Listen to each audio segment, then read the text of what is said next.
Hi, നിങ്ങൾ ആയുർവേദം എന്താണെന്ന് മനസ്സിലാക്കാൻ ആഗ്രഹിക്കുന്നവരാണോ? അതനുസരിച്ച് ഒരു ജീവിതശൈലി രൂപപ്പെടുത്തണമെന്ന് മനസ്സുകൊണ്ട് എപ്പോഴെങ്കിലും ആഗ്രഹിച്ചിട്ടുള്ളവരാണോ? അങ്ങനെയെങ്കിൽ ഈ വീഡിയോ നിങ്ങൾക്ക് വേണ്ടിയുള്ളതാണേ. ഞാൻ ഇന്ന് പറയാൻ പോകുന്നത് ഒരാൾ എങ്ങനെയാണ് ആരോഗ്യവാനായിരിക്കുക എന്ന് ആയുർവേദത്തിൽ പറഞ്ഞിരിക്കുന്നത് എവിടെയാണ്. അതായത് ഇത് മാത്രമല്ല രോഗമില്ലാതിരിക്കാൻ വേണ്ടിയിട്ട് പറഞ്ഞിട്ടുള്ളത്, പക്ഷേ എനിക്ക് പേഴ്സണലി ഇഷ്ടമുള്ള ഒരു ശ്ലോകമാണിത്. രോഗമില്ലാണ്ടിരിക്കാൻ നമ്മൾ എന്താണ് അനുവർത്തിക്കേണ്ടത്, നമ്മൾ പാലിക്കേണ്ട ചിട്ട എന്താണ് എന്ന് പറയുന്ന ഒരു ശ്ലോകം. ഇത് ഞാൻ പറയാൻ പോകുന്ന അഷ്ടാംഗ ഹൃദയത്തിലേതാണ്. ഇതാണ് അഷ്ടാംഗ ഹൃദയം ടെക്സ്റ്റ്. ഇതിൻ്റെ 8 സ്ഥാനങ്ങളുണ്ട്. അതിൻ്റെ ആദ്യത്തെ സ്ഥാനമാണ് ഇത്, സൂത്രസ്ഥാനം. അതിൻ്റെ 4th ചാപ്റ്ററിലാണ് ഇത് പറഞ്ഞിരിക്കുന്നത്. ഞാൻ പറയാൻ പോകുന്ന കൊട്ടേഷൻ ഇതാണ്. ഓക്കെ, ഇതാണ് രോഗമില്ലാതിരിക്കാൻ എന്ത് അനുവർത്തിക്കണം എന്ന് പറയുന്ന ശ്ലോകം.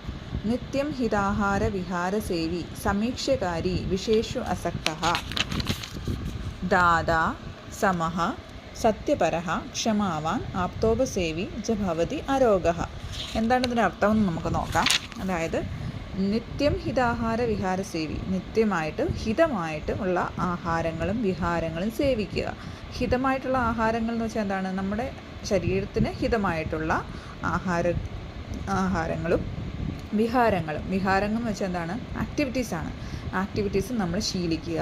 സമീക്ഷ്യകാരി വിശേഷു അസക്തഃ. സമീക്ഷ്യകാരി എന്ന് വെച്ച് കഴിഞ്ഞാൽ നമ്മൾ ഒബ്സർവൻ്റ് ആയിരിക്കുക. നമ്മുടെ ശരീരത്തിന് ഹിതമേത്, നമ്മുടെ ശരീരത്തിന് അഹിതമേത് എന്ന് നമ്മൾ വിവേകത്തോടെ ചിന്തിച്ച് പ്രവർത്തിക്കാൻ അറിയുന്ന ആൾക്കാരെയാണ് സമീക്ഷ്യകാരി എന്ന് പറയുന്നത്. അപ്പോൾ അതനുസരിച്ച് ചിന്തിക്കുക, വിവേകത്തോടെ പ്രവർത്തിക്കുക, അങ്ങനെയുള്ള ആൾക്കാരായിരിക്കണം. വിശേഷു അസക്തഃ. ഇന്ദ്രിയ വിഷയങ്ങളിൽ ആസക്തി പാടില്ല.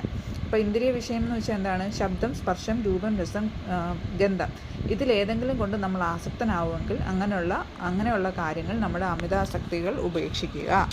അതുപോലെ തന്നെ ദാദ എന്ന് വെച്ച് കഴിഞ്ഞാൽ കൊടുക്കുന്നവനായിരിക്കണം എന്നർത്ഥം, അല്ലെങ്കിൽ ത്യജിക്കുന്നവനായിരിക്കണം എന്നർത്ഥം. നമ്മൾക്ക് വേണ്ടാത്ത കാര്യങ്ങളെ ത്യജിക്കുക. നമ്മൾക്ക് മറ്റുള്ളവർക്ക് ദാനധർമ്മങ്ങൾ കഴിയുന്നിടത്തോളം ചെയ്യുക. അത് പണമായിട്ട് തന്നെ വേണമെന്ന് എവിടെയും പറയുന്നില്ല. ഈവൻ നല്ലൊരു വാക്ക് ആയാലും മതി. അടുത്തത് പറയുന്നത് സമഃ എന്നാണ്.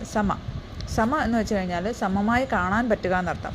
എല്ലാ ജീവികളെയും, സകല ജീവജാലങ്ങളെയും സമമായി തനിക്കിപ്പം കാണാൻ പറ്റുന്ന മാനസികാവസ്ഥയിൽ ജീവിക്കുക. സത്യപരഃ എന്ന് വെച്ചാൽ എന്താ? സത്യവാനായിരിക്കുക, ട്രൂത്ത്ഫുൾ ആയിരിക്കുക. എങ്ങനെ? ബോഡിയിലും ആക്ഷൻസിലും, നമ്മുടെ മനസ്സുകൊണ്ടും നമ്മുടെ വാക്കുകൾ കൊണ്ടും നമ്മൾ സത്യവാനായിരിക്കുക. ക്ഷമാവാൻ എന്ന് വെച്ചാൽ എന്താണ്? ക്ഷമിക്കാൻ പറ്റുക. അതായത് സ്വന്തം ശക്തി കൊണ്ട് മറ്റൊരാളെ എതിരിടാൻ പറ്റുമെങ്കിലും അയാളെ വാക്കാലോ നോക്കാലോ മുറിവേൽപ്പിക്കാതിരിക്കുക, അയാളോട് ക്ഷമിക്കാൻ പറ്റുക എന്നുള്ളതാണ് ക്ഷമാവാൻ എന്ന് പറയുന്നത്. അടുത്തതെന്ന് പറയുന്നത് ആപ്തോപസേവി എന്ന് വെച്ചാൽ എന്താണ്? ആപ്തന്മാരുടെ വാക്കുകളെ അനുസരിക്കുക. ആരാണ് ആപ്തൻ? അതായത് എല്ലാ തരത്തിലും മനസ്സും ശരീരവും ശുദ്ധമായിട്ടുള്ള ആൾക്കാർ, അങ്ങനെയുള്ളവർ, അവരുടെ വാക്കുകൾ ഒരിക്കലും അവരുടെ ആക്ഷൻസിൽ നിന്ന് ഡിഫറെൻ്റ് ആകാത്തവർ, അവർ പറയുന്ന കാര്യങ്ങൾ പൊതുജനത്തിനും അക്സെപ്റ്റബിൾ ആയിട്ടുള്ള ആൾക്കാർ, ഇവരൊക്കെ പറഞ്ഞാൽ ഗുരുക്കന്മാർ. അതിന് എനിക്ക് പേഴ്സണലി ഒരു എക്സാമ്പിളായിട്ട് തോന്നിയിട്ടുള്ളത് APJ അബ്ദുൽ കലാമിനെ പോലുള്ള ആൾക്കാരാണ്.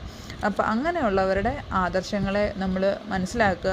അവരുടെ ആദർശങ്ങളെ, അതുപോലുള്ളവരുടെ ആദർശങ്ങൾക്കനുസരിച്ച്, അല്ലെങ്കിൽ അതുപോലെ നമ്മൾ റോൾ മോഡലായിട്ട് അത്രയും നമ്മളെ ഇൻഫ്ലുവൻസ് ചെയ്യുന്ന ആൾക്കാരുടെ ലൈഫ് സ്റ്റൈൽ പിന്തുടരുക. അങ്ങനെയുള്ളവരാൾ ഭവതി അരോഗഃ. അങ്ങനെയുള്ളവരെന്താവുന്നു? രോഗമില്ലാത്തവനായി തീരുന്നു. അപ്പോൾ ഇതിൽ എനിക്ക് ഒരു കാര്യം മനസ്സിലാക്കാനുള്ളതെന്ന് വെച്ച് കഴിഞ്ഞാൽ, ഇത് നമ്മൾ ശരിക്കും നമ്മുടെ ആഹാരവും വിഹാരവും മാത്രം നിയന്ത്രിച്ചാൽ പോരാ എന്നുള്ളതാണ്. നമ്മുടെ ഡെയിലി ആക്ടിവിറ്റീസ് ആയാലും നമ്മുടെ ഭക്ഷണമായാലും അതിനേക്കാളുപരി നമ്മളുടെ മനസ്സ് എന്ന് പറഞ്ഞൊരു ആസ്പെക്റ്റിനെ ഇത് കവർ ചെയ്യുന്നു എന്നുള്ളതാണ് അതിൻ്റെ ഏറ്റവും ഇമ്പോർട്ടൻ്റ് ആയിട്ടുള്ള കാര്യം. അതായത് വേറൊരാൾക്ക് ദ്രോഹം ചിന്തിക്കുന്ന ഒരാൾ ഒരിക്കലും രോഗമില്ലാത്തവനായിട്ട് തീരില്ല. ഈ പറഞ്ഞ ബാക്കിയുള്ള എല്ലാ ഫാക്ടേഴ്സും നോക്കിക്കേ.